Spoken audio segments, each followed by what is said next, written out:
မင်္ဂလာပါ KM242 မှတဖန်ကျူဆိုနှုတ်ခွန်းဆက်သလိုက်ပါတယ်ကျွန်တော်တို့အခုလေ့လာမယ့်အကြောင်းအရာကတော့တမန်တရားအတိုင်းခောက်ယူကျိုးနေရမယ်ဆိုတဲ့အကြောင်းအရာပဲဖြစ်ပါတယ်ကျွန်တော်တို့ဟာတမန်တရားဖြစ်တဲ့ခရစ်တော်ကိုယုံကြည်လိုက်တယ်ဆိုတဲ့အဓိပ္ပာယ်ကတော့တမန်တရားကိုယုံကြည်ခြင်းတမန်တရားကိုအတိအမှတ်ပြုခြင်း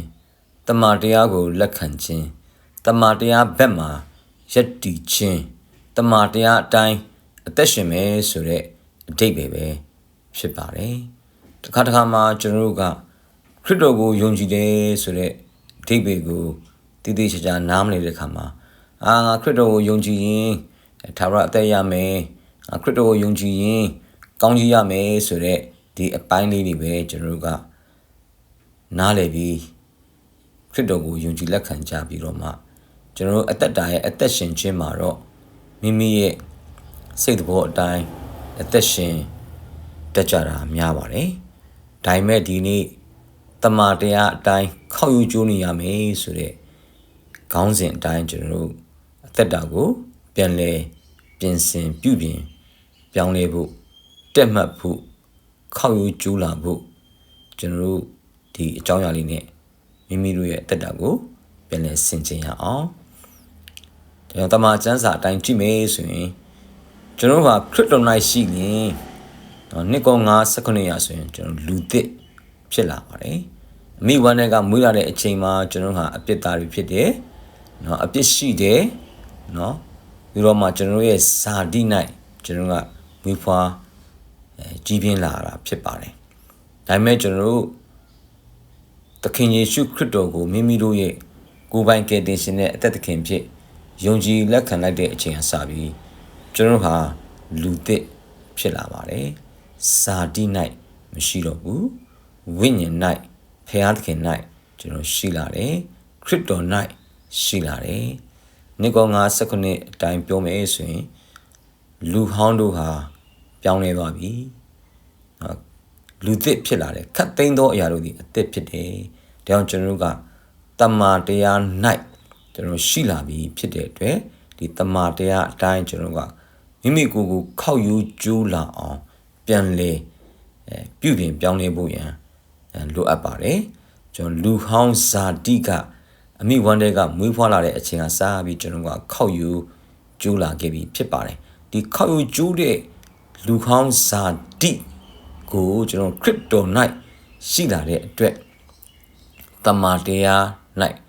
ပြန်ပြီးတော့မှခောက်ယူကျိုးလာအောင်တမန်တရားကိုနေညမပြတ်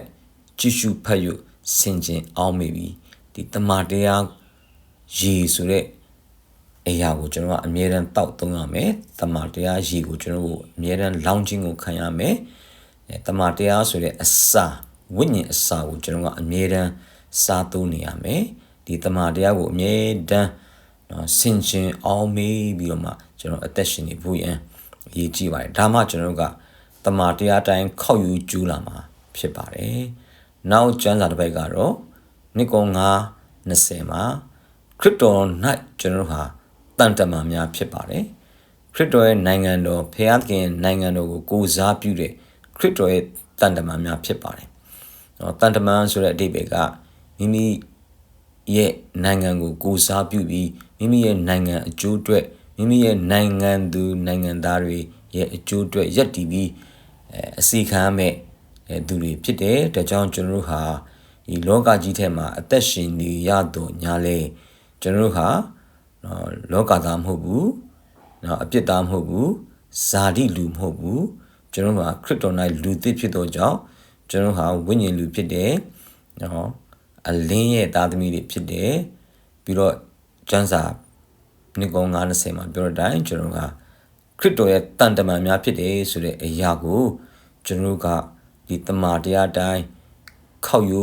ကျိုးလာအောင်ကိုယ့်ကိုအမြဲတမ်းပြောနေဖို့ကိုယ့်ကိုအမြဲတမ်းသတိပေးနေဖို့ဖြစ်တယ်ငါဟာလောကသားမဟုတ်ဘူးငါဟာတာမန်လူမဟုတ်ဘူးငါဟာခရစ်တော်ရဲ့တန်တမန်ဖြစ်တယ်ငါဟာခရစ်တော်ရဲ့တန်တမန်ဖြစ်တယ်လို့ကိုယ့်ကိုအမြဲတမ်းပြောနေရမယ်ခရစ်တော်ရဲ့တန်တမန်ဖြစ်တယ်ဆိုတဲ့အတိုင်းကျွန်တော်ကဖခင်ရဲ့နိုင်ငံတော်ခရစ်တော်ရဲ့နိုင်ငံတော်အတွက်ကျွန်တော်ကစဉ်းစားပြီးတော့မှကျွန်တော်အသက်ရှင်ရမှာဖြစ်ပါတယ် နော်ကျွန်တော်တို့ဓမ္မသင်လေးတစ်ပုဒ်ရှိပါတယ် and this world is not my home ဒီလောကကငါရဲ့ကဘာငါရဲ့အိမ်မဟုတ်ဘူးเนาะကျွန်တော်ရဲ့အိမ်ကကောင်းကင်နိုင်ငံတော်ပဲဖြစ်တယ်ကျွန်တော်ကကောင်းကင်နိုင်ငံတော်သားတွေဖြစ်ပါတယ်ဒါကြောင့်ကျွန်တော်တို့ဒီတမန်တရားတိုင်းခောက်ယူကြိုးလာဖို့အတွက်เนาะပထမအချက်ကကျွန်တော်ကခရစ်တော်၌လူသေးဖြစ်တယ်ဒုတိယအချက်ကခရစ်တော်ဤတန်တမန်ဖြစ်တယ်လို့ကိုယ့်ကိုအမြဲတမ်းဆင်ခြင်အောင်မေ့အမြန်တတိပေးနေပြီးခောက်ယူကြိုးလာအောင်ကျွန်တော်ကလုပ်ဖို့ရန်ဖြစ်ပါတယ်နောက်တစ်ပေနှစ်ကိုမှလည်းကျွန်တော်တို့ဖော်ပြထားတဲ့အတိုင်းကျွန်တော်ကမင်းစည်းစိမ်ရှိသောယစ်ဘရောဟိတ်တွေဖြစ်ပါတယ်ယစ်ဘရောဟိတ်တွေရဲ့အဓိပ္ပာယ်ကဖျားခင်တဲ့လူကြားထဲမှာနော်အမှုဆောင်ပေးတော်သူဖြစ်တယ်နော်ခရစ်တော်အားဖြင့်ကျွန်တော်ကဖျားခင်ရဲ့ကျေးဇူးတော်ပလင်တော်ခြေရင်းတို့ဖျားခင်ရဲ့မျက်မှောက်တော်တို့ direct တိုးဝင်ချင်းကြရတော့အခွင့်ကိုရရှိပါတယ်ကျွန်တော်ဟာခရစ်တော်ကိုကိုးစားပြုတဲ့ခရစ်တော်အတွက်နော်အမှုဆောင်ရွက်ပေးရမယ့်ယစ်ဘရောဟိတ်တွေဖြစ်ပါတယ်ဒါကြောင့်ကျွန်တော်တို့ကမိမိကိုနားလည်ပြီးတော့မှငါဟာဖျားခင်တဲ့လူတွေရဲ့ကြားထဲမှာယစ်ဘရောဟိတ်ဖြစ်တယ်လူတွေအတွက်ငါတို့ကလူတွေရဲ့လိုအပ်ချက်တွေကိုငါတို့ကရှာဖွေဖော်ထုတ်ရမယ်ပြီးတော့မှကျွန်တော်ယစ်ဘရောဟိတ်အနေနဲ့ဖျားခင်စီကိုကျွန်တော်တို့ကနော်တောင်းလျှောက်ရမယ်ဖျားခင်စီကိုကိုးစားပြုလို့မှကျွန်တော်တို့အသနာခံတောင်းလျှောက်ရမယ်ယစ်ဘရောဟိတ်အနေနဲ့ဖျားခင်စီကကိုးစားတောင်းလျှောက်ပြီးတော့မှလူတွေရဲ့လိုအပ်ချက်ကိုဖျားခင်စီက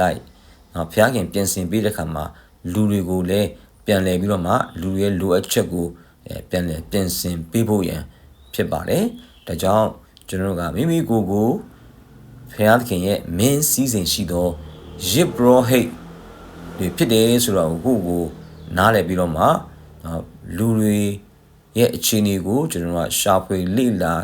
ပြီးတော့မှလူတွေရဲ့လိုအပ်ချက်ကိုကျွန်တော်တွေ့မြင်လာပြီးဆိုရင်တော့အဲ့ဒီလိုအပ်ချက်ကိုဖျားခင်စီမှာကျွန်တော်ကကိုးစားတောင်းလျှောက်ပေးရမယ်ဆိုတော့ဖျားခင်ကဒီလိုအပ်ချက်တွေကို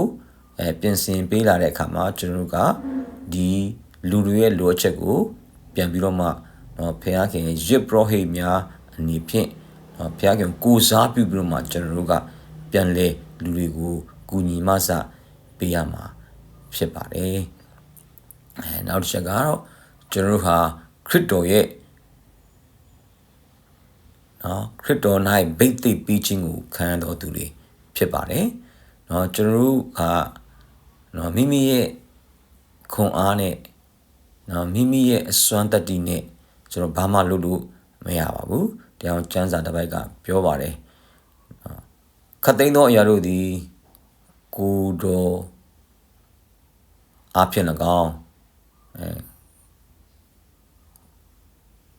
ခတ်သိမ်းသောအရာတို့ဟာနော်ဖျားခင်ထံမှ၎င်း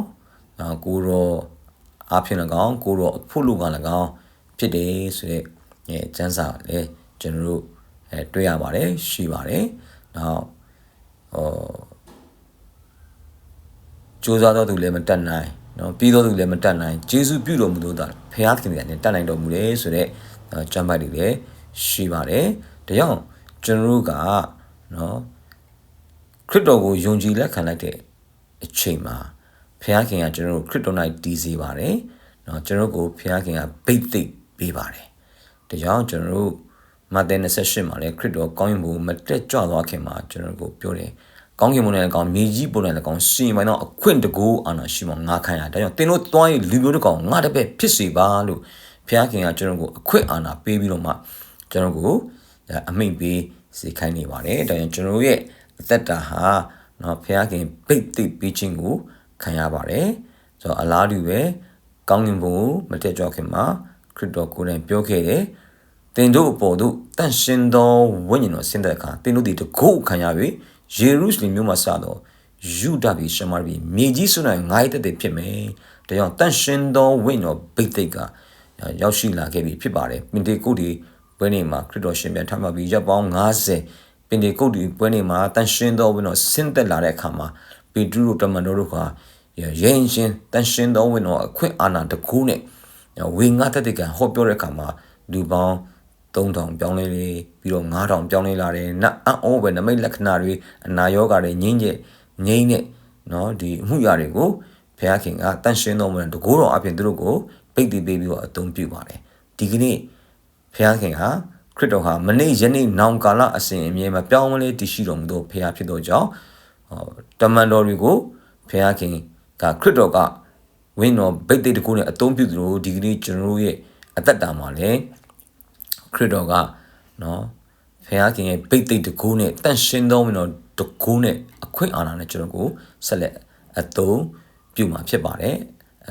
ဒါကြောင့်ကျွန်တော်ရဲ့အသက်တာထဲမှာနော်ဇာတိမွေးဖွားလာတဲ့ခေါက်ယူကျိုးတဲ့အရာတွေကိုအခုကျွန်တော်ကခရစ်တော်၌ရှိလာပြီဖြစ်သောကြောင့်ကျွန်တော်ကတမန်တရား၌ခေါက်ယူကျိုးလာအောင်ကျွန်တော်ကပြန်လဲဆင်ခြင်အောင်မေ့နေညမပြတ်ဆင်ခြင်အောင်မေ့ပြီးမှကိုယ့်ကိုအမြဲတမ်းသတိပေးပြီးငါဟာခရစ်တော်၌လူသစ်ဖြစ်တယ်ငါဟာခရစ်တော်ရဲ့တန်တမန်ဖြစ်တယ်ငါဖခင်အတွက်ဖခင်နဲ့လူကြားမှာအမှုဆောင်ပေးရမယ်ယေဘရဖြစ်တယ်ငါဟာခရစ်တော်ရဲ့နော်ခရစ်တော်၌တည်ပြီးတော့မှဘုရားခင်ဗိတ်တိပြီးခြင်းကိုခံရသူဖြစ်တယ်ဒီအရာတွေကိုကျွန်တော်တို့ကကောင်းမွန်စွာနားလည်သဘောပေါက်ပြီးနော်ခရစ်တော်၌တမန်တရား၌နော်ခေါက်ယူကျူးသောသူတွေဖြစ်လာအောင်မိမိကိုယ်ကိုလက်ကျင့်ပြင်ဆင်ပြီးတော့မှဘုရားခင်ဘုန်းတော်အတွက်ဘုရားခင်နိုင်ငံတော်တာနာအတွက်ဆက်လက်ပြီးကျွန်တော်တို့အသက်ရှင်ကြပါစို့အရောက်ဆိုင်ကိုဘုရားခင်ကောင်းကြီးပေးပါစေ